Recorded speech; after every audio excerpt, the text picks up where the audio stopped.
I think he may be force sensitive. I'm not gonna obviously do anything with that, but because you know I only want to have two force users at once. But ooh, ooh. Once he's built, he's gonna be a beast. Got grass pirates. Yeah, once Brax is built up, he's gonna be an absolute fucking monster. That was crazy though. That was beyond crazy. I was not expecting any of that. The only positive to that, I guess, is that we like sort of like we disarmed the head of the group, but you know, for whatever that's worth. For whatever that's worth. Oh my god. This genuinely caused me so much secondhand stress that my nose started bleeding. Oh my god. That was crazy. That was crazy. That was nuts. Oh my god. I'm still like recovering from that. There was so much anxiety there. Whew. I thought Riku was a goner. I thought she was a goner.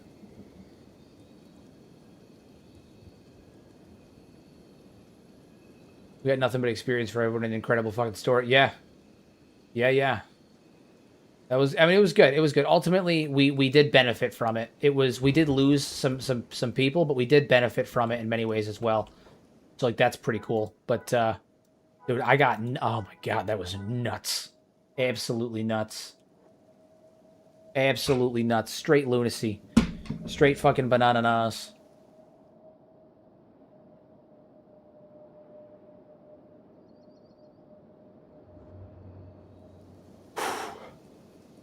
Okay. We gotta get over to Brink. We're gonna go up into Brink. Hopefully Beep's... his bounty should be disappearing soon. Fine. He should be fine. He should be fine.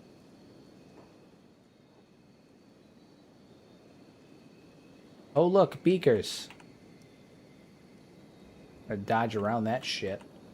Ain't nobody got time for no beakers. No, I do not. Imagine if Riku escaped slavery after Beep finds a new apprentice. Oh yeah, we have a complete inverse of what happened the first time. Were you guys black dogs? I think they should leave us alone.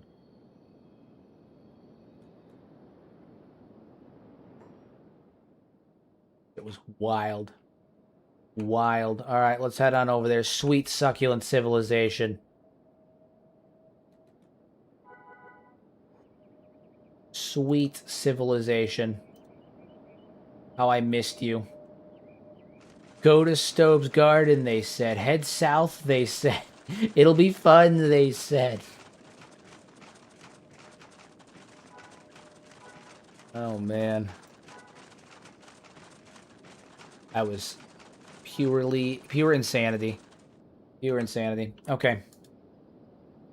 I do think Brax is going to be a monster once he's trained up. I do think he's going to be a beast, for sure. I think he's got the skill. He has the skill. He has the skill. Got the pep. All right, we are going to find a bar and we are going to rest up, fucking immediately. Immediately. Of course, there's only one bed available. Why wouldn't there be? Fine. Shark, go reserve that bed.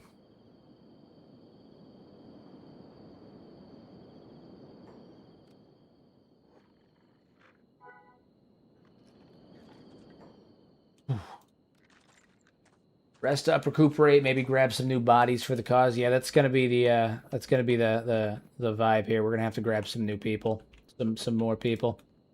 Got a Zabrak over here. Pretty cool. Pretty cool. Pretty cool. Oh, you know what? Actually, we have some money on us. And if I recall correctly, if we actually go over to the Bounty Hunters Guild, there are some people here for hire that they just cost a stupid amount of money, but they are for hire. I think we can actually go into the Bounty Hunters Guild and get some money for that. Hondo, can you walk on your own? Yeah.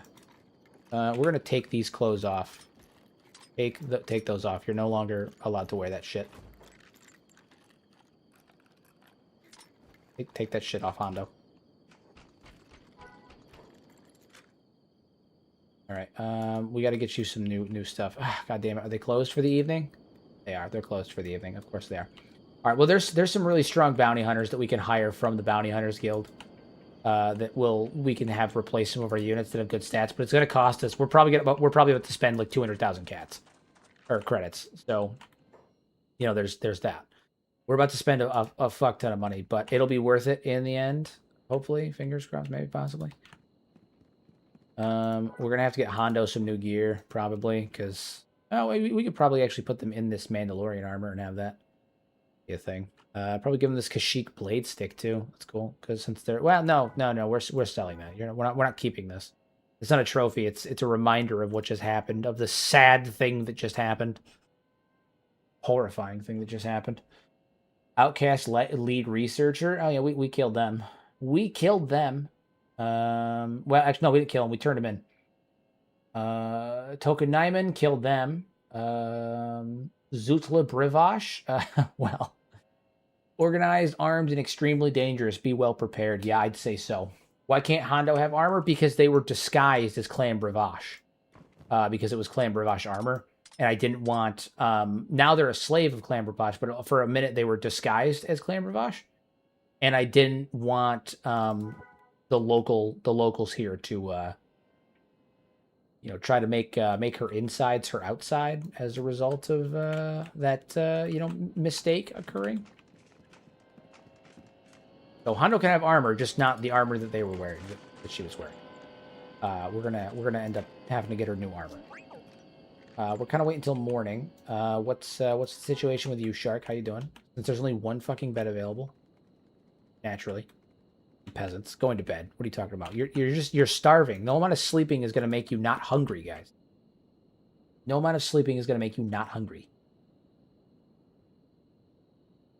I have so much I feel like I just ran a marathon. I genuinely feel kind of exhausted.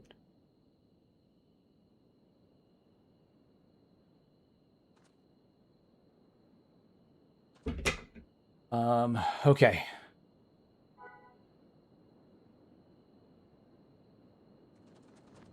That was exhausting. Wait till 6 a.m. and then we'll load up on that. All right, Hondo, get up here. You're in bed now. And actually, what I'm going to do is I'm going to trade the two of you. I'm going to give... Which one is better? Actually, this high-grade Mandalorian armor is better. Okay. It's funny that we're all just... my units are slowly getting outfitted in... I have you on full volume, but my cat's snoring louder. He's a deep sleeper. That's so funny. I like it's funny to me that we are slowly just all wearing Mandalorian armor. That's just the vibe that ends up happening. Tala's got the Mandalorian armor from Clan Nemean. He's got Mando armor from Clan Nemean, and then we just took the Mando armor off of her. It's funny that that's the way that this is going for them. We are so low on ammunition, it's not even funny. Do you guys remember how many power cells we had? And how fucking few power cells we have now? We exhausted everything we had. Oh my god, that's just wild. That's just wild. Wild. Agnew's a beast. Tala's a bigger beast.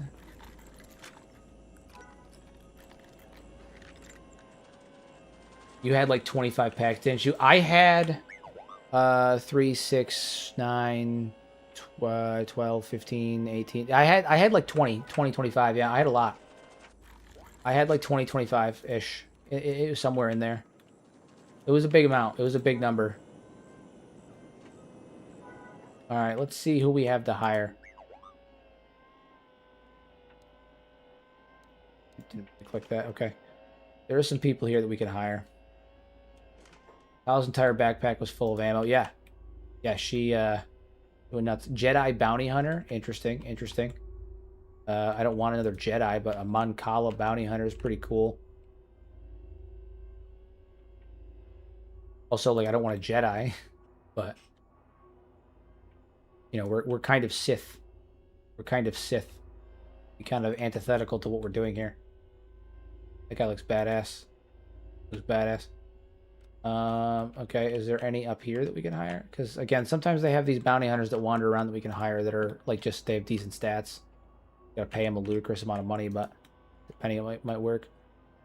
Another Jedi bounty hunter. Yeah, no, I'm not gonna hire Jedis. Not gonna hire Force users. I gotta remain firm on that. ASF police officer. Yeah, jeez. Where are they shooting at? Why are they shooting at people? Oh, they're shooting at bone dogs.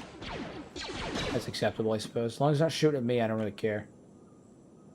As long as they're not shooting at me, I don't really care. Is there like a droid shop or something where we can pick up some clankers in? Yeah, there is. There was that droid way station down here, and then I'm sure there's another one somewhere like nearby that we can go to. But Jesus, what a mess! What an absolute fucking mess. I know how you doing. Oh. Healing up on you. Clothing shop. We're gonna have to get some stuff for Hondo. And for Brax too. Brax could use some new clothing. Okay. Spec Ops Duster, that's pretty cool. Here, Brax, you come in here.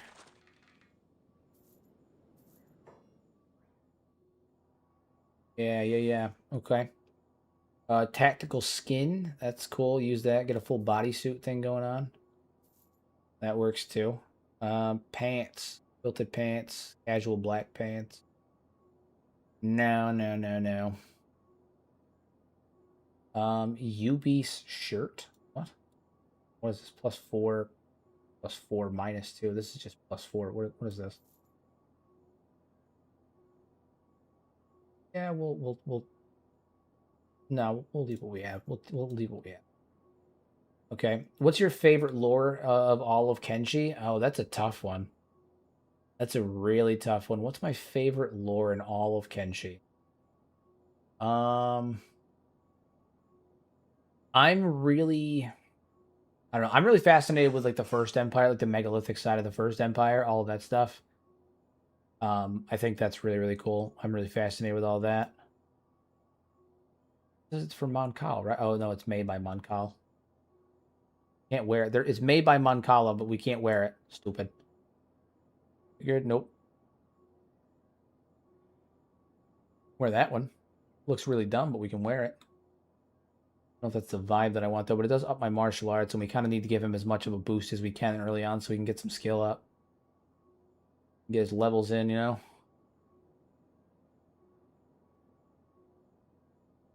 Kind of got to give him as much of a boost as we can. Yeah, the First Empire stuff is really the most fascinating to me. Yeah. The idea of like a megalithic, hyper advanced proto civilization is always a really cool concept, and no matter what media you put it, it's always a really cool concept. So,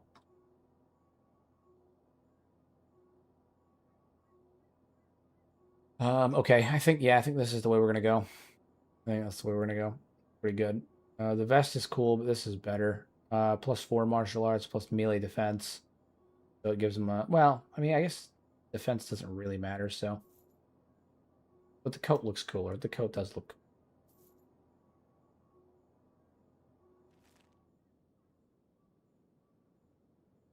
cool. Okay, well, there's that. Oh, we also need to get a bodysuit for Hondo. Whole reason we came here in the first place.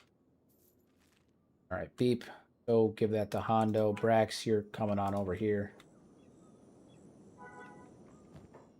Bodysuit for the Hondo. There we go. So now Hondo's not walking around half nude. At least it's a start, you know. It's a start.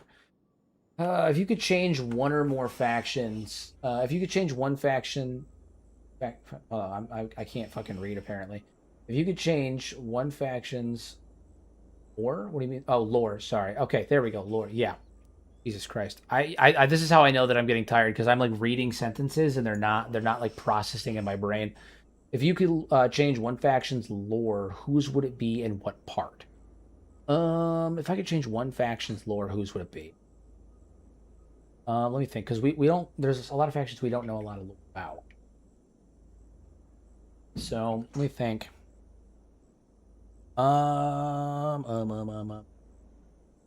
I think I would change the Berserkers faction, their lore, because they're pre-Crawley, like they want to return to a pre-Crawleyan like tribalism, right?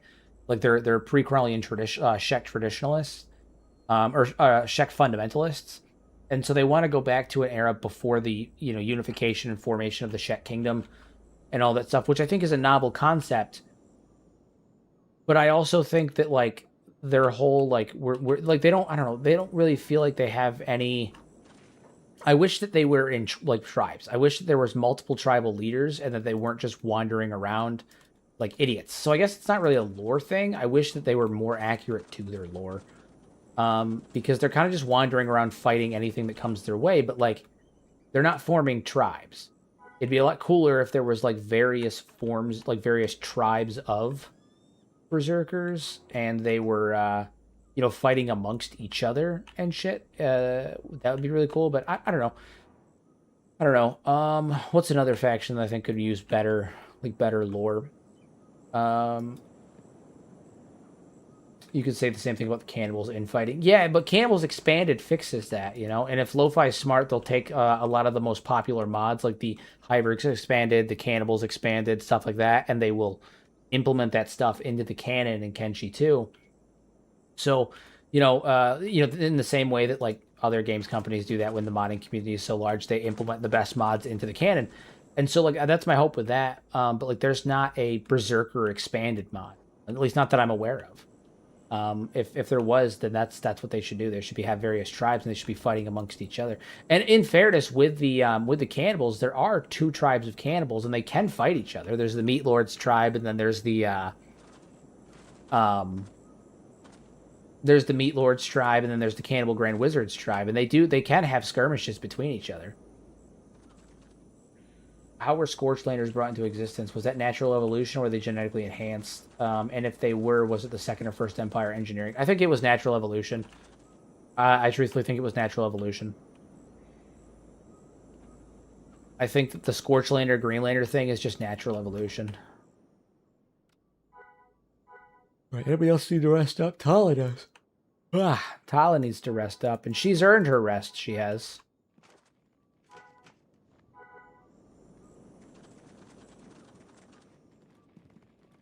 All right, I think final lore question of the night: why does the Southern Hive expand outward? They're certainly strong enough both in-game and in lore. I think of that Igor Bargossip that the Southern Hive are a whole different breed compared to the Western variant, to be very suddenly aggressive and take new territory. So two reasons. It's kind of implied in the lore that the surrounding factions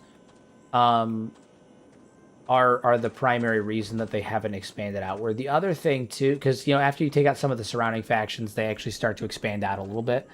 So that's kind of the first implication, is that their surrounding factions cause that. The other issue is that I think that the Southern Hive, even though they have a more militaristic viewpoint, because obviously violence begets corpses, corpses beget feeding to king begets more hybrids. So they're, in order to rapidly reproduce, war would be beneficial to them, because it's kind of presumed that they've been relying on probably cannibalism, by well, I guess a form of cannibalism, but like sacrificing themselves to king in order to continue to have new hybrids be born.